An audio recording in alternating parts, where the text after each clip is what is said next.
imagine a future, but we have no choice. Ever.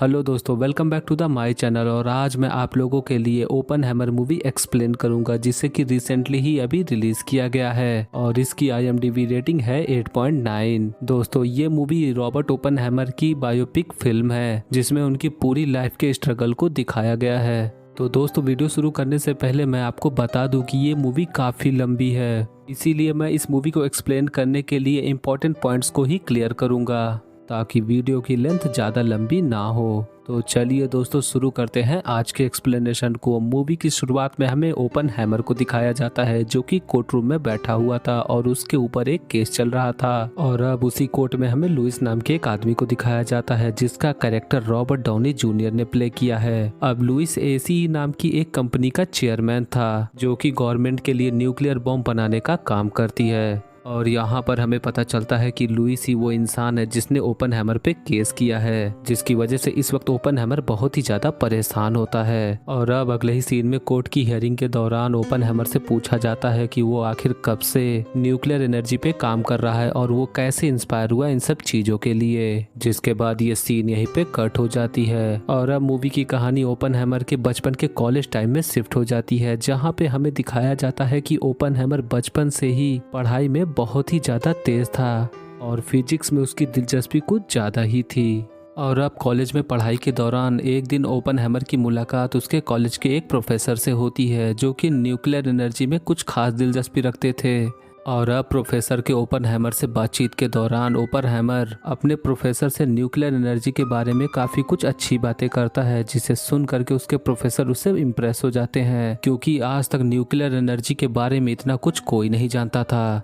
और अब professor से मिलने के बाद ओपनहाइमर अपनी न्यूक्लियर एनर्जी के बारे में पढ़ाई जारी रखता है, जिसके बाद सीन शिफ्ट होकर के फिर से प्रेजेंट समय में आती है, जहां पे अब कोर्ट रूम में लुइस से सवाल किया जाता है कि वो ओपनहाइमर को कब से जानता है। जिस पे लुइस का कहना होता है कि वो ओपनहाइमर को तब से जानता है जब वो काफी फेमस हो चुका था और उसने एक न्यूक्लियर बॉम्ब बना लिया था। और उसकी इसी सफलता को देख करके लुइस ने ओपनहाइमर को ACE कंपनी ज्वाइन करने का प्रस्ताव रखा, पर ओपनहाइमर ने इसे मना कर दिया, क्योंकि ओपनहाइमर को अच्छे से पता था कि ACE कंपनी हाइड्रोजन बॉम्ब बना रही थी। इसीलिए लुइस उसे अपनी कंपनी में शामिल करना चाहता था, ताकि वो उसके रिसर्च के जरिए हाइड्रोजन बॉम्ब जल्द से जल्द बना सके। पर ओपनहाइमर के मना करने की वजह से ही लुइस गुस्से में आकर के उसके ऊपर देशद्रोह का केस लगा देता है और यहाँ तक कि उसके ऊपर रसिया से मिले होने का भी इल्जाम लग जाता है। जिसके बाद ये सीन यहीं पे कट होकर के फिर से ओपनहाइमर के कॉलेज लाइफ की तरफ मुड़ जाती है, जहाँ पे अब हमें दिखाया जाता है कि ओपनहाइमर ने अपनी पढ़ाई पूरी करके कैलिफोर्निया शिफ्ट होने का फैसला किया और वहाँ पर एक कॉलेज में ज्वाइन होने के बाद वो सबको फिजिक्स पढ़ाने लगा, जहाँ पर वो सभी बच्चों को न्यूक्लियर एनर्जी के बारे में ही पढ़ाता था। और यूनिवर्सिटी के बच्चे भी इस टॉपिक में कुछ ज्यादा ही दिलचस्पी रखते थे। और अब अगले ही सीन में ओपनहाइमर एक पार्टी में जाता है, जहां पे उसकी मुलाकात जेन नाम की एक लड़की से होती है और ओपनहाइमर उसे देखते ही उसे पसंद करने लगता है, क्योंकि ओपनहाइमर और जीन के विचार काफी हद तक मिलते थे। और अब पार्टी खत्म होने के बाद ओपनहाइमर और जीन अपने कमरे में आते हैं, जहाँ पर वो एक दूसरे से इंटीमेट होते हैं। जिसके बाद जेन की नजर एक संस्कृत बुक पे पड़ती है, जिसे देख करके ओपनहाइमर जेन से बताता है कि उसे संस्कृत पढ़नी आती है। जिसके बाद ओपनहाइमर एक श्लोक पढ़ता है, जिसमें लिखा था कि अब मैं मौत का देवता बन चुका हूँ और पृथ्वी का विनाशक भी। और अब अगले ही सीन में हमें दिखाया जाता है कि ओपनहाइमर अपनी रिसर्च और न्यूक्लियर एनर्जी की कैलकुलेशन की वजह से बहुत ज्यादा फेमस हो चुका है। वहीं अगले ही सीन में ओपनहाइमर को यूनिवर्सिटी के लोगों से पता चलता है कि जर्मनी ने वर्ल्ड वॉर 2 छेड़ दिया है। और इतना सुनने के बाद ओपनहाइमर बहुत ही ज्यादा दुखी हो जाता है। वहीं दूसरी तरफ ओपनहाइमर और जीन के बीच में अब झगड़े होने लगे थे, जिसकी वजह से अब वो जीन से ब्रेकअप कर लेता है। अब अगले ही सीन में ओपनहाइमर अपने यूनिवर्सिटी के बच्चों को इकट्ठा करता है और सरकार के खिलाफ प्रोटेस्ट करने के लिए बोलता है, पर तभी वहाँ पे लॉरेंस नाम का एक आदमी आता है, जो कि ओपनहाइमर का बहुत अच्छा दोस्त होता है और वो ओपनहाइमर को समझाता है कि तुम्हें पॉलिटिक्स से दूर रहना है। और इतना सुनने के बाद ओपनहाइमर लॉरेंस से पॉलिटिक्स से दूर रहने का वादा करता है। और अब अगले ही सीन में ओपनहाइमर की मुलाकात किट्टी नाम की एक लड़की से होती है और उससे मिलने के बाद ओपनहेमर को उससे प्यार हो जाता है और बहुत ही जल्द वो दोनों शादी कर लेते हैं। पर शादी के बाद किटी की हालत बहुत ज्यादा खराब हो जाती है क्योंकि उसको शराब पीने की बुरी लत लग चुकी थी। वहीं दूसरी तरफ हम ओपनहेमर को देखते हैं जो कि जोरों शोरों से अपनी रिसर्च में लगा हुआ था और एक दिन उसकी मुलाकात लेस्ली नाम के एक आर्मी ऑफिसर से होती है और वो ओपनहेमर को एक प्रोजेक्ट में शामिल होने का प्रस्ताव रखता है। ये सुनने के बाद ओपनहेमर समझ जाता है कि ये न्यूक्लियर बॉम्ब बनाना चाहते हैं और वो इसके लिए मना करने लगता है। पर यहाँ पे लेस्ली का कहना होता है कि वो न्यूक्लियर बॉम्ब दुनिया में तबाही मचाने के लिए नहीं बल्कि दुनिया में शांति कायम रखने के लिए कर रहे हैं, क्योंकि यहाँ पे एडमिरल को अच्छे से पता होता है कि रसिया ने अपने लिए एक न्यूक्लियर बॉम्ब बना लिया है और अगर उनके पास न्यूक्लियर बॉम्ब नहीं होगा तो कोई भी देश उनको आसानी से हरा सकता है। और अब इतना सुनने के बाद ओपनहेमर इस प्रोजेक्ट में शामिल होने के लिए हाँ बोल देता है, जिसके बाद ओपनहेमर अपने रिसर्च को आगे बढ़ाने के लिए एक सुनसान जगह को चुनते हैं और वहाँ पर एक पूरे शहर को बसाते हैं और अपनी फैमिली के साथ, जिसमें कि उनके कुछ खास आदमी भी होते हैं, वो उनके साथ वहाँ पे सेटल हो जाते हैं ताकि वो आसानी से इस प्रोजेक्ट पे काम कर सकें। और अब ओपनहेमर वो न्यूक्लियर हथियार बनाने में लग जाते हैं,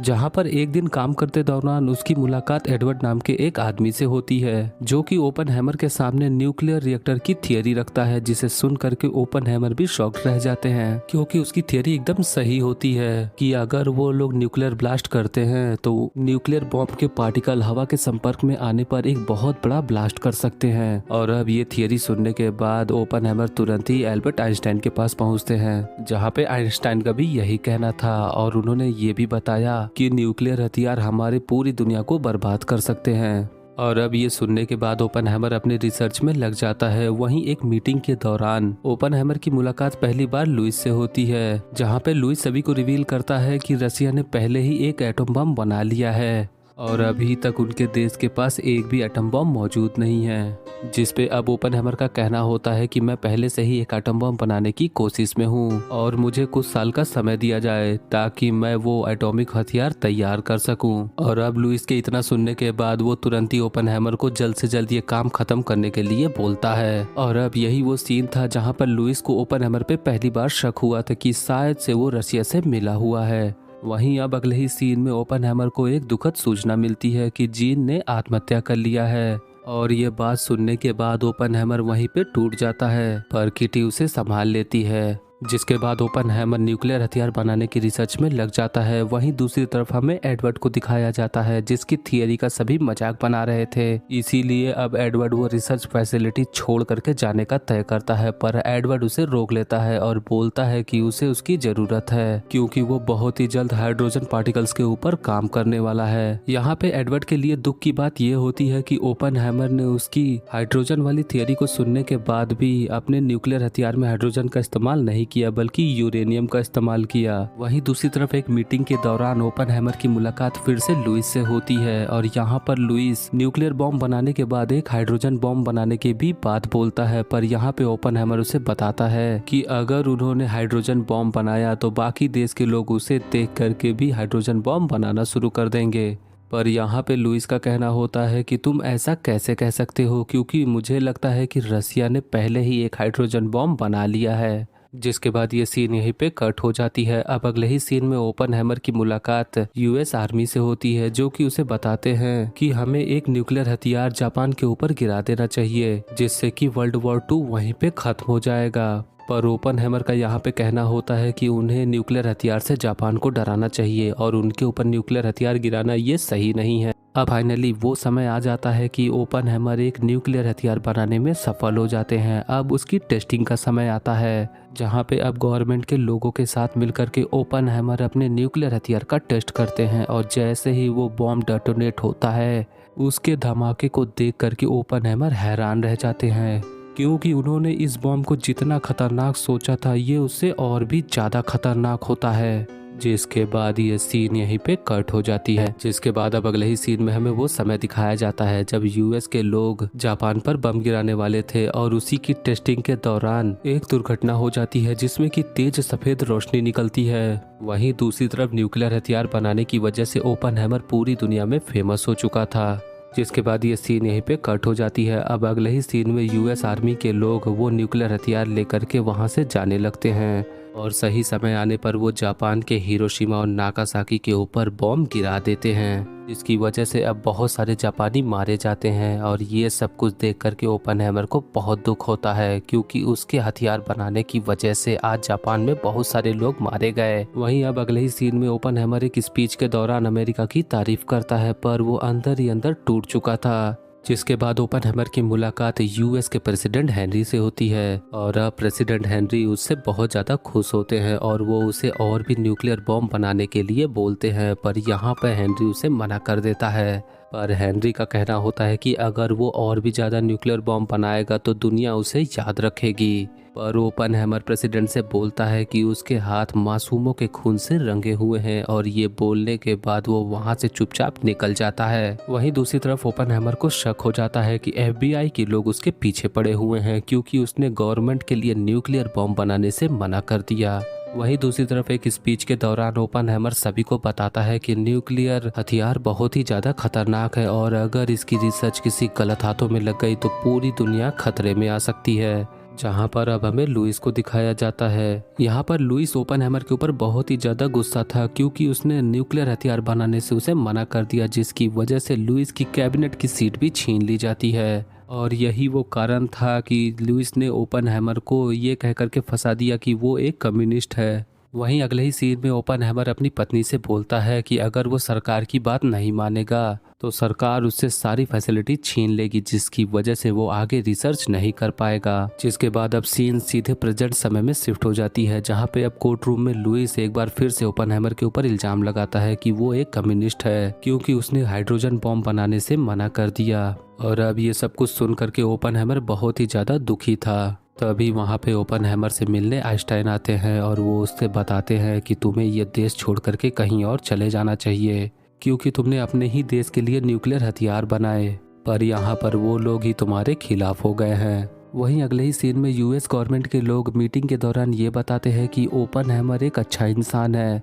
क्योंकि उसने उनके लिए न्यूक्लियर हथियार बनाए, पर उसके कनेक्शन कम्युनिस्ट से जुड़े हुए हैं, इसीलिए इन्होंने उनकी सारी फैसिलिटी छीन ली है। जिसके बाद हमें ओपनहेमर को दिखाया जाता है, जो कि अपने उसी पल को याद करता है जब वो न्यूक्लियर बॉम्ब की थियरी लेकर के आइंस्टाइन के पास गया था, जहां पर आइंस्टाइन ने उसे बताया था कि इस न्यूक्लियर हथियार की वजह से पूरी दुनिया खतरे में आ सकती है। और अब ओपनहेमर अपनी आंखें बंद करता है और उसे पूरी दुनिया न्यूक्लियर बॉम्ब के खतरे में दिखाई देती है। और इसी मिक्स फीलिंग के साथ ही ये मूवी यहीं पे एंड हो जाती है। दोस्तों, उम्मीद करता हूँ कि आपको ये वीडियो पसंद आया होगा। वीडियो अच्छी लगी हो तो वीडियो को लाइक और शेयर जरूर करें और चैनल को सब्सक्राइब करके बेल आइकन जरूर दबाएं, क्योंकि अगली वीडियो ट्रांसफार्मर 3 की एक्सप्लेनेशन पर होगी, तो चैनल को सब्सक्राइब जरूर करें। वीडियो अच्छा लगे तो वीडियो को लाइक और शेयर जरूर करें और आने वाली वीडियोस की नोटिफिकेशन पाने के लिए हमारे चैनल को जरूर सब्सक्राइब करें।